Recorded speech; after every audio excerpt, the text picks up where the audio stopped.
जय हिंद साथियों। तो जैसा कि हमारी क्लासेस चल रही थी उसी क्रम में हम लोग पेपर कोड BSOS 185 दृश्य परक द्वारा समाज इंपॉर्टेंट क्वेश्चंस की तीसरी क्लास लेकर आए हैं। अगर आपने अभी तक पहली और दूसरी क्लास नहीं देखी है तो उसकी लिंक आपको डिस्क्रिप्शन में प्लेलिस्ट मिल जाएगी, तो वहां से आप लोग उन क्लासों को जरूर देख लीजिएगा। आज हम लोग यहाँ पर तीसरी क्लास को कवर करेंगे जो आपके एग्जाम के लिए इंपॉर्टेंट है, तो आप लोग इस क्लास को पूरा एंड तक देखिएगा। अगर आपको क्लास पसंद आती है तो चैनल को सब्सक्राइब और वीडियो को लाइक करना मत भूलिएगा। और अगर आप लोग कुछ इंपॉर्टेंट क्वेश्चंस चाहते हैं गैस पेपर के रूप में जो आप लोग एग्जाम से 2-3 घंटे पहले रिवीजन कर सकें, तो उसके लिए आप लोग गैस पेपर की PDF को डाउनलोड कर सकते हैं। उसके लिए सिंपली आपको गूगल पे जाना है, shop.hindustanknowledge.com सर्च करना है। तो जैसे आप इसे सर्च करेंगे तो आपके सामने कुछ इस प्रकार का पेज आ जाएगा। सिंपली आपको क्या करना है, सर्च कोड में जाना है और यहाँ पर आपको अपना पेपर कोड टाइप करना है BSOS 185। ठीक है, जैसे आप इसको टाइप करेंगे तो हिंदी इंग्लिश दोनों में आपको मिल जाएगा, जिसपे भी आप डाउनलोड करना चाहें कर सकते हैं। सिंपली आपको उस पर क्लिक करना है। क्लिक करने के बाद बाय नाउ पर बटन क्लिक करके इसको आपको परचेज कर लेना है। अगर आपको कोई प्रॉब्लम होती है तो आपको क्या करना है, सिंपली इस नंबर पे आप लोग जो है हमको व्हाट्सअप कर सकते हैं या फिर इस व्हाट्सअप आइकन पर क्लिक करके व्हाट्सअप को एक्सेस कर सकते हैं। ठीक है, और अगर आप लोग इस सब्जेक्ट की PDF को डाउनलोड करना चाहते हैं तो आपको सिंपली गूगल पे जाना है, BSOS 185 इंपॉर्टेंट क्वेश्चंस जून 2025 हिंदुस्तान नॉलेज आपको सिंपली सर्च करना है। नहीं तो आप टेलीग्राम को ज्वाइन कर लीजिए, वहां पर हम इसका जो है लिंक शेयर कर देंगे, तो वहां से आप लोग उसको डाउनलोड कर लीजिएगा।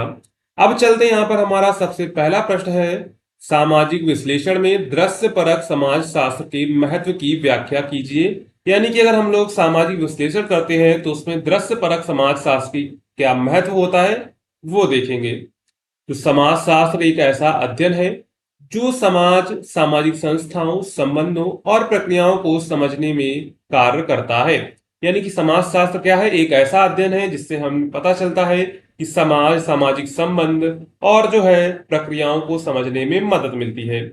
पारंपरिक समाजशास्त्र मुख्यतः लेख, भाषण, सर्वेक्षण और साक्षात्कार जैसे शब्दों के माध्यम से समाज का विश्लेषण करता है। यानी कि जो पारंपरिक समाजशास्त्र होता है वो मुख्यतः क्या करता है, लेख, भाषण, सर्वेक्षण या साक्षात्कार यानी कि इंटरव्यू जैसे शब्दों के माध्यम से समाज का विश्लेषण करता है।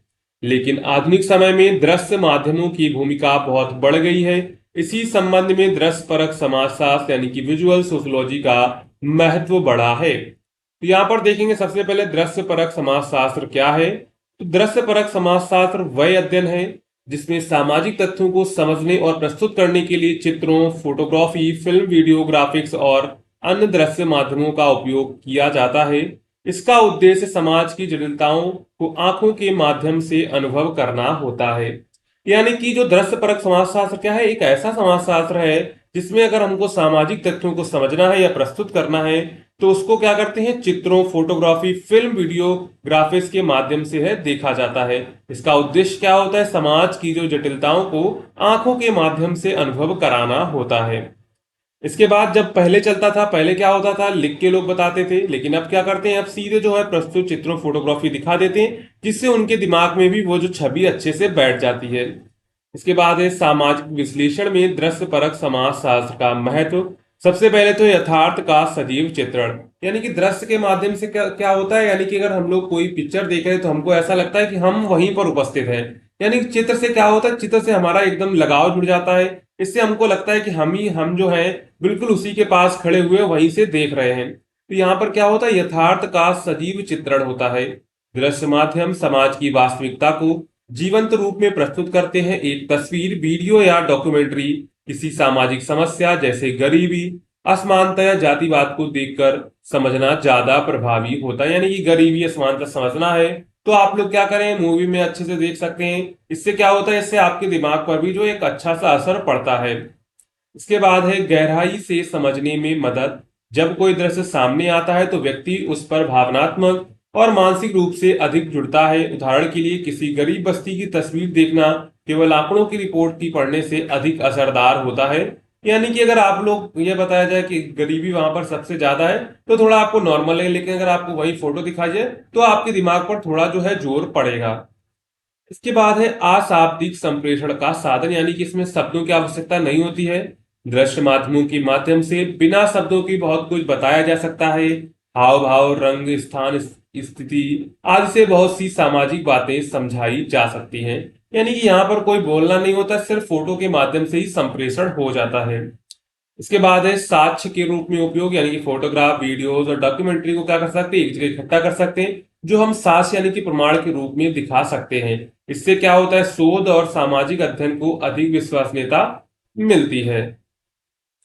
इसके बाद है जन जागरूकता और संवेदनशीलता। दृश्य परक समाजशास्त्र के माध्यम से सामाजिक समस्याओं को आम जनता के सामने प्रभावशाली ढंग से रखा जा सकता है, जिससे समाज में जागरूकता और बदलाव की भावना पैदा होती है। इसमें क्या कर सकते हैं, जो है दृश्य परक समाजशास्त्र के माध्यम से क्या कर सकते हैं, सामाजिक समस्याओं को जो है आम जनता के सामने प्रभावशाली ढंग से रखा जा सकता है, जिससे जो समाज में जागरूकता और बदलाव की भावना पैदा होती है। इसके बाद है मल्टीमीडिया समाज के लिए उपयुक्त, यानी कि आज का समय डिजिटल और दृश्य आधारित हो गया है। सोशल मीडिया, यूट्यूब, फिल्में, सब में दृश्य प्रभाव महत्वपूर्ण है। ऐसे में दृश्य परक समाजशास्त्र समय की मांग बन गया है। इसके बाद हम लोग लिखेंगे निष्कर्ष। तो निष्कर्ष में क्या लिखेंगे, तो निष्कर्ष में लिखेंगे दृश्य परक समाजशास्त्र ने सामाजिक विश्लेषण को एक नई दिशा दी है। इसके माध्यम से समाज को समझना, प्रस्तुत करना और उस पर प्रतिक्रिया प्राप्त करना अधिक प्रभावशाली बन गया है। दृश्य माध्यमों की शक्ति से समाज की गहराइयों को उजागर किया जा सकता है और लोगों को सामाजिक बदलाव की ओर प्रेरित किया जा सकता है। इस प्रकार सामाजिक विश्लेषण में दृश्य परक समाजशास्त्र का महत्व अधिक है और यह आधुनिक समाजशास्त्रीय शोध के लिए एक उपयोगी उपकरण बन चुका है। तो यहाँ पर हमने पहला क्वेश्चन अच्छे से कवर कर लिया होगा। आई होप आपको अच्छे से समझ में आया होगा। इसके बाद चलते हैं, यहाँ पर हमारा दूसरा प्रश्न है। दूसरा प्रश्न क्या कह रहा है, दृश्य डेटा संग्रह की विभिन्न उक्तियों को व्याख्या कीजिए। यानी कि दृश्य डेटा को हम लोग कैसे संग्रहित कर सकते हैं, उसके यहाँ पर जो है उक्तियां बतानी, यानी कि उसके जो है प्रयोग बताने हैं, यानी कि उपयोग बताने हैं। यानी कि दृश्य डेटा संग्रह के जो विभिन्न युक्ति हैं जिसके द्वारा हम लोग जो है डेटा को संग्रह कर सकते हैं। तो दृश्य डेटा संग्रह यानी कि विजुअल डाटा कलेक्शन का मतलब है किसी जानकारी को देखने योग्य रूप में एकत्र करना, जैसे कि चित्रों, वीडियो, मानचित्र या ग्राफ के माध्यम से। यह तरीका विशेष रूप से तब उपयोगी होता है जब हमें किसी सामाजिक, शैक्षणिक या अनुसंधान परियोजना में वस्तुनिष्ठ जानकारी प्राप्त करनी होती है। यानी कि इसमें क्या होता है, दृश्य डेटा संग्रह में क्या करता है, हमको क्या कोई जानकारी जो है उसको हम लोग देखने के रूप में एकत्र कर सकते हैं। इसको दोबारा देखने के लिए है उसको कलेक्ट कर सकते हैं। सबसे पहला है फोटोग्राफी। तो फोटोग्राफी की दृश्य डेटा संग्रह एक प्रभावशाली प्रणाली है। इसमें कैमरे की मदद से किसी घटना, व्यक्ति, स्थान या वस्तु की फोटो ली जाती है और ये तस्वीरें भावनाओं, परिस्थितियों और सामाजिक संकेतों को बेहतर तरीके से दिखा सकती हैं। इससे गांव की जीवन शैली का अध्ययन करने के लिए वहां लोगों की तस्वीरें आप लोग ले सकते हैं। देखिए तस्वीरों से पता हमको चल जाता है कि तस्वीर देखकर हम बताते हैं कि वहां पर स्थिति क्या चल रही होगी। इसके बाद है वीडियो रिकॉर्डिंग हम लोग कर सकते हैं। वीडियो में आवाज, गति दोनों होती है, जिससे डेटा संग्रह का अधिक समृद्ध माध्यम बन जाता है। यह किसी गतिविधि की निरंतरता, भाव, भंगिमा और वार्तालाप को कैप्चर कर सकता है। उदाहरण के लिए स्कूल में छात्रों की कक्षा में सहभागिता का वीडियो बनाना। तो वीडियो रिकॉर्डिंग भी एक तरीका का जो है दृश्य डेटा को एकत्रित करने का माध्यम है। इसके बाद है डायग्राम और चार्ट। तो डायग्राम और चार्ट जैसे graph, pie chart, bar chart आदि डेटा को दृश्य के रूप में प्रस्तुत करते हैं। ये संख्या या आंकड़ों को सरलता से समझाने में सहायक होते हैं। उदाहरण के लिए जनसंख्या वृद्धि को दिखाने के लिए लाइन ग्राफ का उपयोग किया जा सकता है। इसके बाद है मैपिंग, यानी कि नक्शा की मदद से किसी स्थान की भौगोलिक जानकारी, संसाधनों की स्थिति, सामाजिक ढांचे आदि को दिखाया जाता है। इसके बाद है ड्राइविंग और स्केचिंग, इसी में आ जाता है आपका। कभी कभी शोधकर्ता या प्रतिभागी खुद चित्र बनाकर अपनी बात स्पष्ट करते हैं और बच्चों या अशिक्षित लोगों के साथ कार्य करते समय यह तकनीकी उपयोग की जाती है। यानी कि ड्राइंग और स्केचिंग, बच्चों को उनके सपनों का घर बनवाना। इसके बाद है ऑब्जर्वेशन विथ विजुअल नोट्स। जब कोई शोधकर्ता किसी जगह पर जाकर देखता है और साथ में चित्रात्मक रूप से नोट्स बनाता है तो उसे ऑब्जर्वेशन विथ विजुअल नोट्स कहते हैं। इसमें शोधकर्ता की गहराई से समझ मिलती है। उदाहरण, बाजार में ग्राहकों को व्यवहार देकर चित्रात्मक नोट बनाना है। क्या करना है, बाजार में ग्राहकों के व्यवहार को देखकर चित्रात्मक नोट बनाना। इसके बाद है आपका इंफोग्राफिक्स। इंफोग्राफिक्स वह चित्र होते हैं जो जानकारी को रंग, आकृति और शब्दों के सहारे आकर्षक रूप से प्रस्तुत करते हैं। यह जटिल जानकारी को सरल बनाने में मदद करते हैं। उदाहरण के लिए स्वास्थ्य से जुड़ी सावधानियों को इंफोग्राफिक में दिखाना। निष्कर्ष देंगे, निष्कर्ष में क्या लिखेंगे? दृश्य डेटा संग्रह की युक्तियां शोध, शिक्षा और सामाजिक अध्ययन में बहुमूल्य होती है। इन तरीकों की मदद से हम केवल शब्दों पर निर्भर न रहकर वास्तविकता को देखने, समझने और प्रस्तुत करने में सफल होते हैं। जब हम तकनीकों को सही ढंग से उपयोग करते हैं तो शोध और अधिक प्रभावशाली और सजीव बनता है। यानी कि डेटा संग्रह की विधियां हैं, इससे क्या पता चलता है? इससे हम क्या कर सकते हैं? केवल शब्दों पर निर्भर नहीं रहेंगे, बल्कि हम वास्तविकता को देख सकते हैं, समझ सकते हैं और उसको महसूस कर सकते हैं। इसके बाद चलते हैं, यहाँ पर हमारा तीसरा प्रश्न है। तीसरा प्रश्न क्या है? लुकिंग ग्लास थ्योरी पर संक्षिप्त टिप्पणी लिखिए। तो लुकिंग ग्लास थ्योरी एक समाजशास्त्रीय सिद्धांत है जिसे अमेरिकी समाजशास्त्री चार्ल्स हॉर्टन कूली ने 1902 में प्रस्तुत किया था। इस सिद्धांत के अनुसार व्यक्ति का आत्मबोध यानी कि सेल्फ कॉन्सेप्ट समाज में दूसरों की प्रतिक्रियाओं और दृष्टिकोण से निर्मित होता है। व्यक्ति यह समझने की कोशिश करता है कि दूसरे उसे कैसे देखते हैं और उसी के अनुसार वह अपनी छवि बनाता है। तो यहाँ पर देखो, जो लुकिंग ग्लास थ्योरी क्या है, इसका मतलब है व्यक्ति को आत्मबोध समाज में दूसरों की प्रतिक्रियाओं और दृष्टिकोण से निर्मित होता है। यानी कि जो व्यक्ति है उसको आत्मबोध कैसे निर्मित होता है? समाज में दूसरों की प्रतिक्रिया और दृष्टिकोण से। व्यक्ति यह समझने की कोशिश करता है कि दूसरे उसे कैसे देखते हैं और उसी के अनुसार वह अपनी छवि बनाता है। इसके बाद थ्योरी का अर्थ और व्याख्या। तो लुकिंग ग्लास का मतलब है आईना या दर्पण। इस सिद्धांत में समाज को एक आईने की तरह माना गया है जिसमें अपनी सामाजिक छवि को देखते हैं। जब हम दूसरे से बातचीत करते हैं तो हम उनके चेहरे के भाव, शब्दों और प्रतिक्रियाओं से यह जानने की कोशिश करते हैं कि हमारे बारे में क्या सोचते हैं।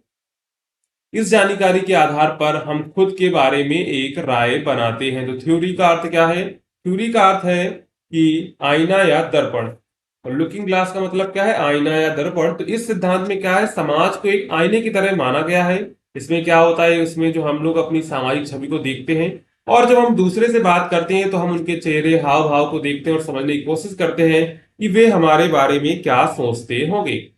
तो कूली के अनुसार यह प्रक्रिया 3 चरणों में होती है। सबसे पहले हम लोग कल्पना करते हैं और दूसरे हमें देखते हैं। उदाहरण, अगर कोई छात्र स्कूल में जवाब देता है तो वह सोचता है कि शिक्षक और सहपाठी उसे कैसे देख रहे होंगे, होशियार, मूर्ख, आत्मविश्वासी आदि। इसके बाद क्या है? हम कल्पना करते हैं कि वह हमारे बारे में क्या सोचते हैं। उसी उदाहरण में छात्र यह सोच सकता है कि सबको लगा कि उसने अच्छा जवाब दिया या फिर सब हंसे होंगे। तीसरा है, हम उन प्रतिक्रियाओं के आधार पर अपनी आत्म छवि बनाते हैं।